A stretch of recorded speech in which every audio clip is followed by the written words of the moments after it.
Shema Yasharallah, Shema Yasharallah, Yahweh Allahayanawa, Yahweh Akkad, Wahabta Ak Yahweh Allahayaka, Bakal Lababka, Wabakal Napashka, Wabakal Ma'atka. Hear, O Israel, Yahweh our power, Yahweh is one. And you shall love Yahweh your power with all your heart, with all your soul, with all your might. This is the Torah, 4th day Aliyah, from Parashah Noach, Genesis chapter 8, verse 15, through Genesis chapter 9, verse 7, going into the restoration of life on the planet after the flood. So we'll jump right into it. Hopefully you've looked at the Parashah, the Aliyah for day 3, actually day 1, 2, and 3. So you're caught up, and we can just jump right into verse 15 of chapter 8. All right, so we went into a little bit of this yesterday.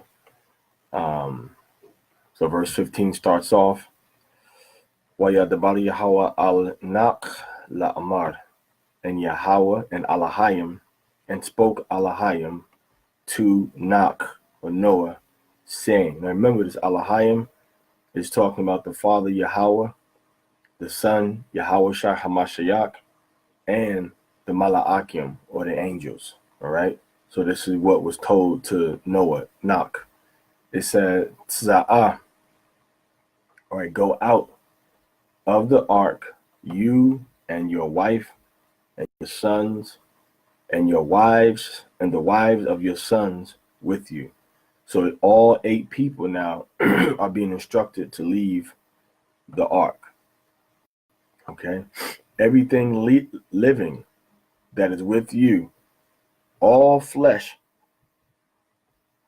birds and animals or livestock or beast, and every creeping thing that creeps on the earth, bring out with you, that they may abound on the earth.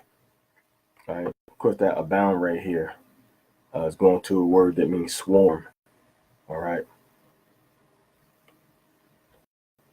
and be fruitful and multiply on the earth. So we see Yahweh create this earth, and he tells all the creatures that came into the ark with Noah, as well as Noah and his wife and Noah and his sons, make sure that the earth gets filled with occupants, the animals, the birds, the creeping things on the ground, the beasts, human beings, reproduce, okay, have sex, make babies. Basically everything is supposed to make babies now. So that's what the Most High commanded them to do. Ooh, verse 18. So went out Noah and his sons and his wife and the wives of his sons with him. Verse 19. Every animal, which is really everything that's living, every breathing thing. You see the word there is kaya. Yeah, sometimes you look at the translation they have here, and then you look at the Hebrew word, and you can quickly identify that there was a better translation. So basically, every living thing, hakayah, every living thing, every creeping thing, and all birds, every bird, all or whatever creeps on the earth, according to their families, out of the ark. All right, so everything left the ark, but they stayed within their genetic species. All right, wasn't no animals crossbreeding with each other. All right. Now, if we want to get specific, and we'll see this later on in Genesis, Ham, Shem, and Japheth, they all their descendants were being fruitful and multiplying, marrying each other. All right. So it's a spirit on Ham, Shem, and Japheth to make each family have a particular look, that was orchestrated by the Most High, Yahweh. He determined and he set up the genetics in every nation, every race, every nation, I should say, the way he wanted it to be. Because Ham, Shem, and Japheth are all brothers. And people try to say, okay, well, Ham looked African, and Shem looked like Asian or something, and Japheth looked like a white man. And that's not true, because they're all men, and they all had the same father. And they all had basically the same look. So as time went on, now remember, when Shem had a son, when Shem had Elam, who did Elam have babies with? You see, Elam had to take a wife from either Japheth or from Ham. All right. And when Ham had Canaan, all right, when Ham had Mizraim, let's say, Mizraim had to take a wife from Shem or from Japheth's families. You see? So the nations, Ham, Shem, and Japheth, they were putting gene pools together from each of the main families of Noah from the beginning. So I want to clear that up. All right. We're going to make that clear, that there is no archetype at this point of Shem, Ham, and Japheth, because once Shem has his sons going out having sex, marrying the daughters of Japheth and the daughters of Ham. There's nobody else around. So they marrying their cousins, first cousins, second cousins, perhaps even down to third cousins, but they're marrying their cousins. But everybody's common genetic source is Noah. So the way we look at the result of Noah, and then Yahweh started to give each nation their own particular distinction, as time went on. So let's go into verse 20. And built Noah, all right, Mazabak, an altar to Yahweh. And he took of every animal clean, and of every bird clean, and he offered burnt offerings on the altar. So now all these animals the Most High brought out of the ark, Noah takes of all of each animal that's clean, and he takes one of those animals and offers it as a sacrifice to Yahweh, whether it be birds or whether it be the land creatures, which is the Bahama right here. That's indicative of a land creature. They call it cattle. Some people call it cattle, livestock, animal, but the word is Bahama. All right. So now Noah made the sacrifice. Now he knew about sacrifices because Adam, Cain, and Abel knew about sacrifices. All right. So he built the altar and he offered sacrifices to Yahweh, because one of the reasons was probably because Yahweh saw fit to preserve his life. Yahweh let him live through the flood. Yahweh let him make it without getting drowned. And as an appreciation of Yahweh, also letting him have faith.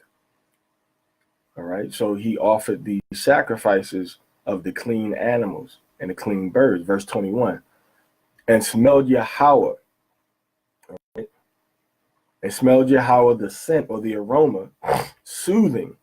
And said Yahweh in his heart, all right, Labua in his heart, never again curse anymore the ground on account of man. All right. Because of man. So Yahweh says, although the purpose or the imagination in the heart of man is evil from his youth. All right. From his youth, he's evil. Nor will I again anymore destroy every living thing as I have done. So Yahweh said, you know what, Noah, after all this turmoil and all of this crisis and death, when he got out this ark, he thought about me. And he didn't think about the evil things that had just happened, everything he knew, except for 7 creatures, 7 people, everybody else died. Noah didn't mourn, he didn't didn't cry. He wasn't sad after he got out the ark that we know of. All we know is that he was thankful to Yahweh and he offered that sacrifice. And that's a lesson to us. When we go through these tribulations and hard times in our lives, through it all, we have to remain focused on Yahweh and focused on the purpose and the mission that he's put in our heart, and be totally committed to what he has us to do. All right. So Yahweh said, even though man is evil, I'm not going to destroy the earth again like I just did with I'm not going to destroy the earth again. Everything off of it. All right. Now, verse 22 is very important. While ever remains the earth. Okay. Zerai, which is seed.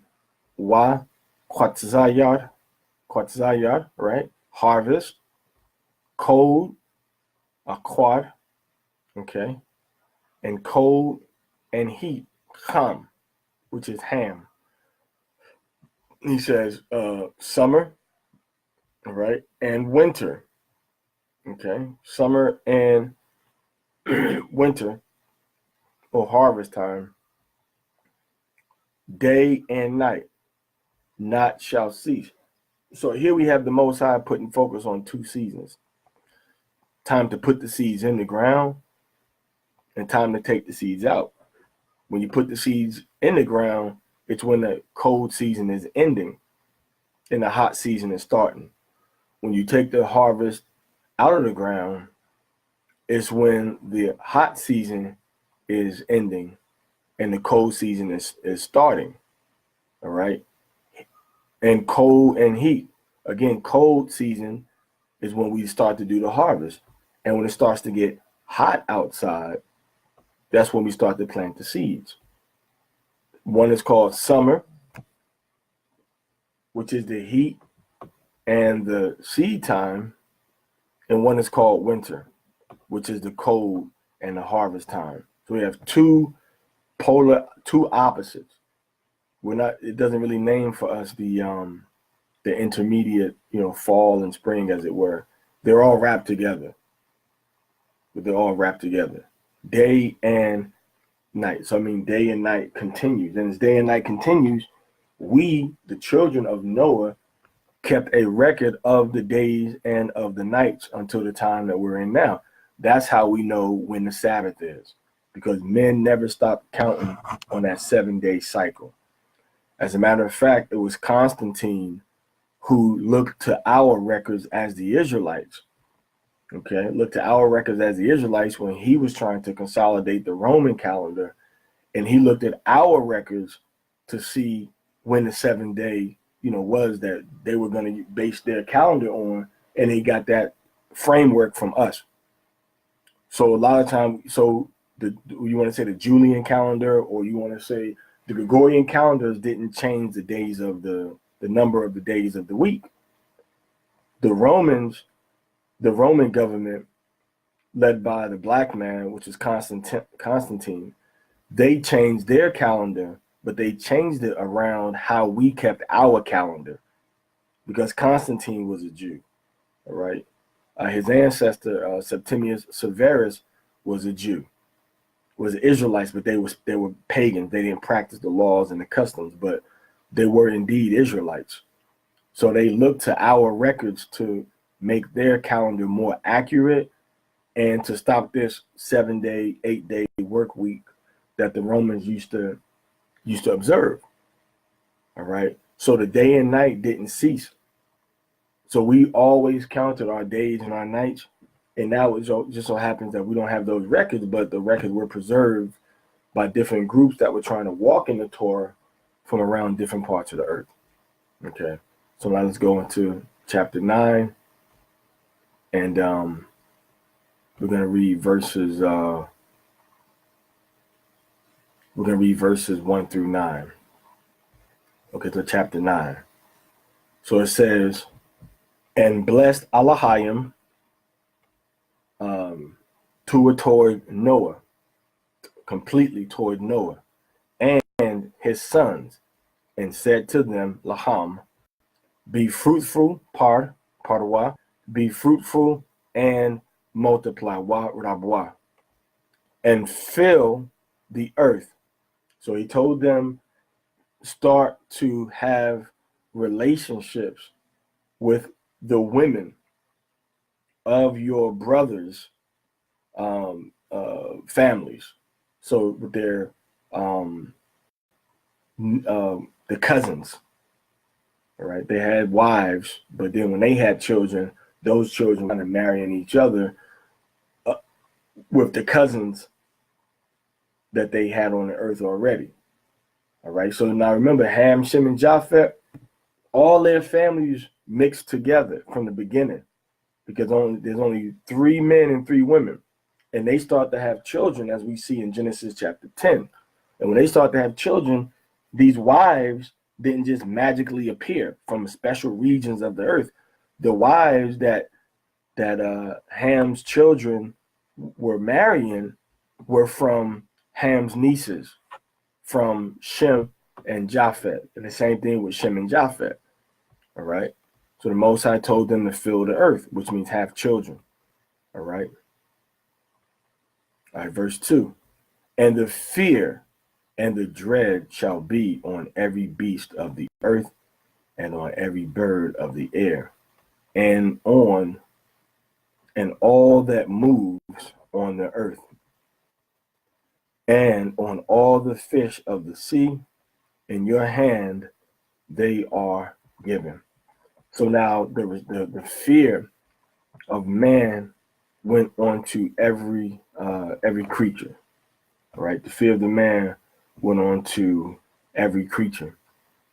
All right, now times have kind of changed a little bit when man was in tune with nature and when man was in tune with who he was and was living in his natural environment, and the animals were there. The animals and the birds, they had a fear.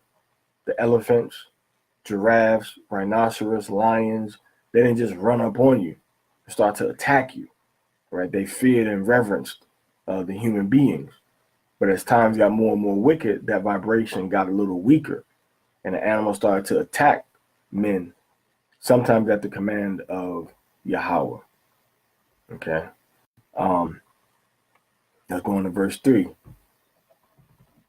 Every moving thing it lives for you shall be for food. So we know Noah put in animals that were tahar, clean, and animals that were tama'ah, unclean.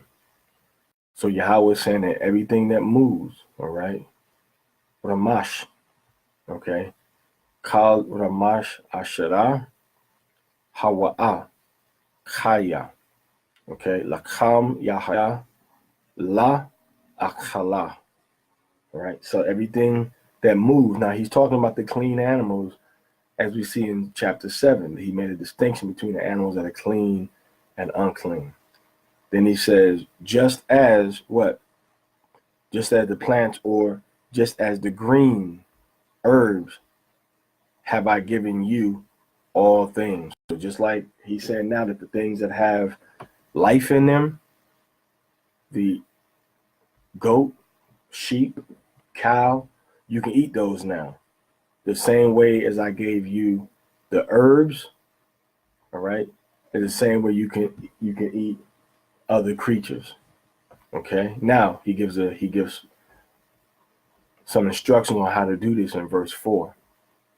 But flesh with the life, blood, okay, with a soul, it says ba napashwa, but flesh with the soul, damwa, his blood, la da kalwa, you cannot eat. You all cannot eat any flesh, bashar, all right, any bashar that has the blood. So you have to take the blood out of your food before you eat it, either by boiling it or either by soaking it in salt, washing it with vinegar or apple cider vinegar, or just grilling it and letting the blood drip out. All right. He says, and surely the blood of your lives will I require from the hand of every beast I will require it.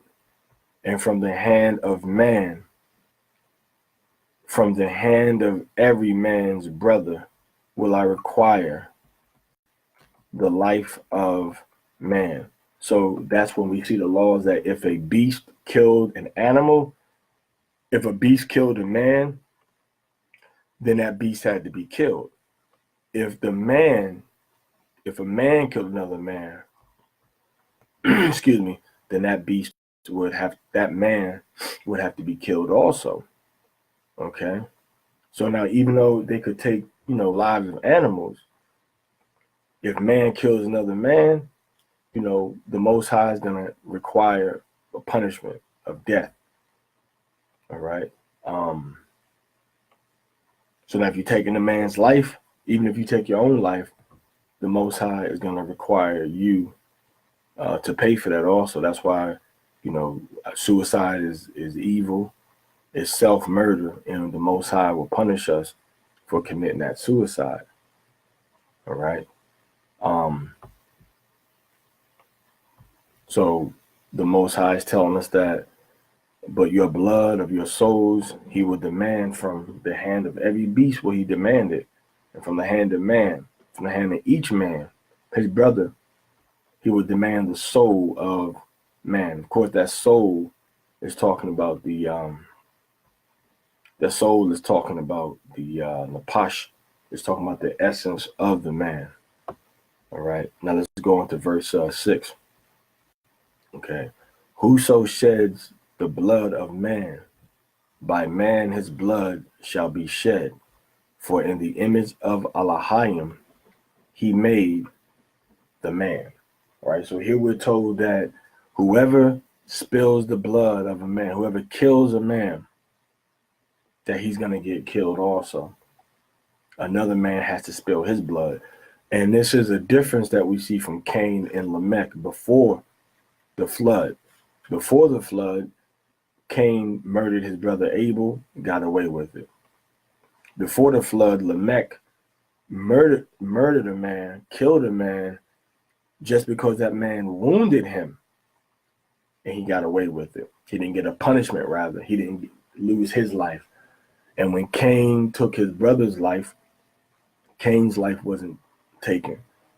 Cain was exiled as a vagabond and a wanderer. He had to work extra hard to get his food from the ground. And also he was cursed with leprosy. That's the mark that was put upon him. But he still kept his life. He still kept his life. He still had children, so on and so forth. So now after the flood, we see this is changing. Now Yahweh is saying, look, if you murder somebody, you murder somebody, you're going to get killed. All right. By man, his blood shall be shed. So we see no more get out of jail free cards for people that murder somebody or take a person's life. All right, now verse 7, the final verse. And as for you, be fruitful and multiply. Bring forth abundantly in the earth and multiply baha in it. So now he's saying, go ahead and multiply, have children, and make sure that your sons understand this.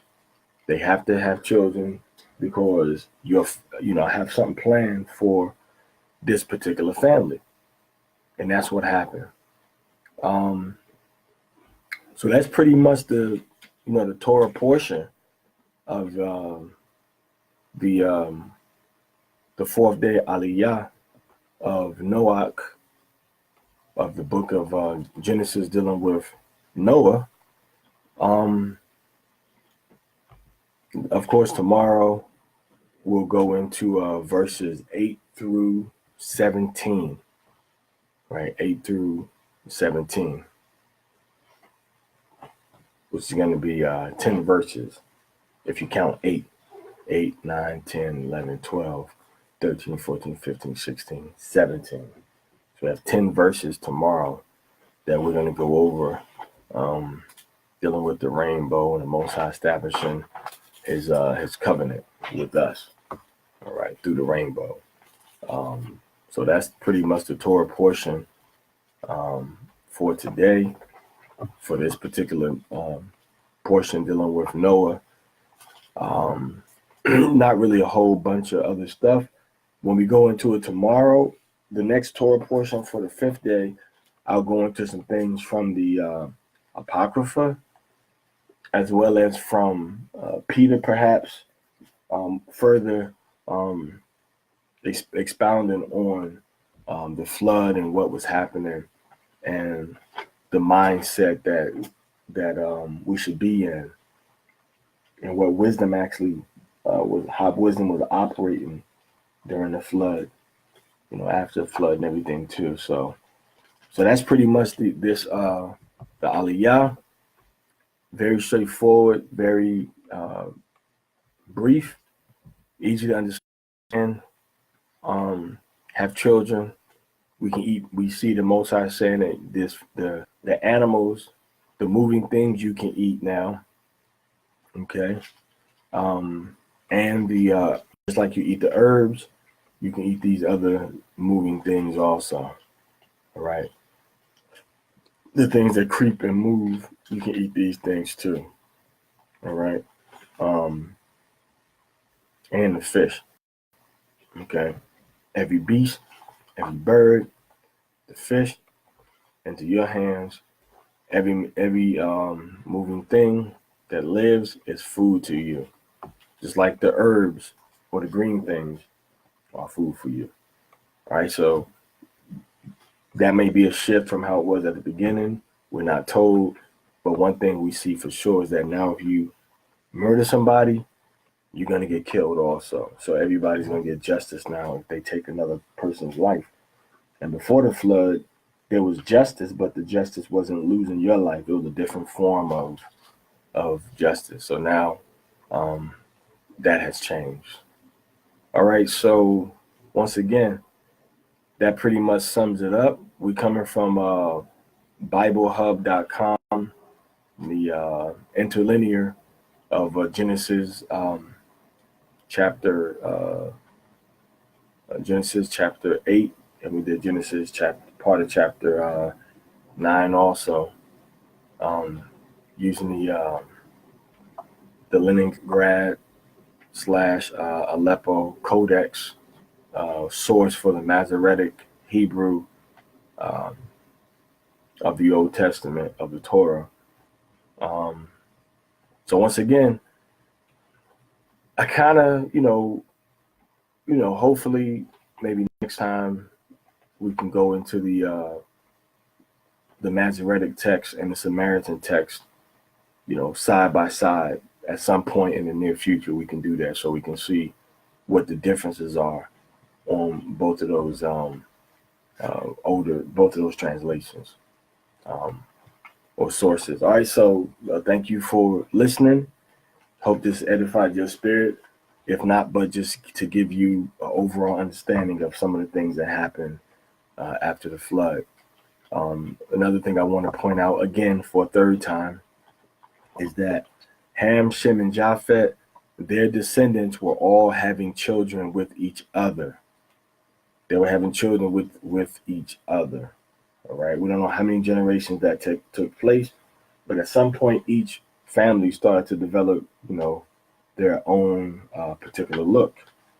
Now, we know some of the families look like some of the other families, maybe some Japhetic people and some like the Cushites, and then some Japhetic people in the ancient Mediterranean or in the modern Pacific islands, and then some of the people from the Cushite families, and some of the people from the Elamite families, which is two different families, Ham, Shem, and Japheth. Some of those people can look like each other and pass for each other, so everything wasn't just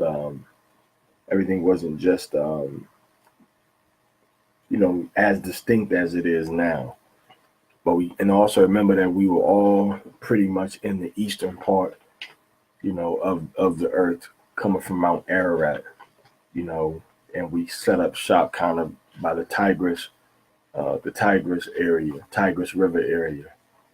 All right, kind of where Iraq is today. All right, so that's it for today. go ahead and check it out. Look at some more. So our father Adam. Now remember, I have to say this also. Remember now that Noah and his 3 sons were all black men. Noah was black. Ham, Shem, and Japheth, they were all black. They were all black people. All right, they were all black people. So we have to understand that too, that Noah was not white. He was not Chinese. Noah was black. Noah was a so-called black man. Of course, his sons and him had different textures of hair, probably wasn't all monochrome, but they were black people. So all people on the planet Earth now come from the black man Noah.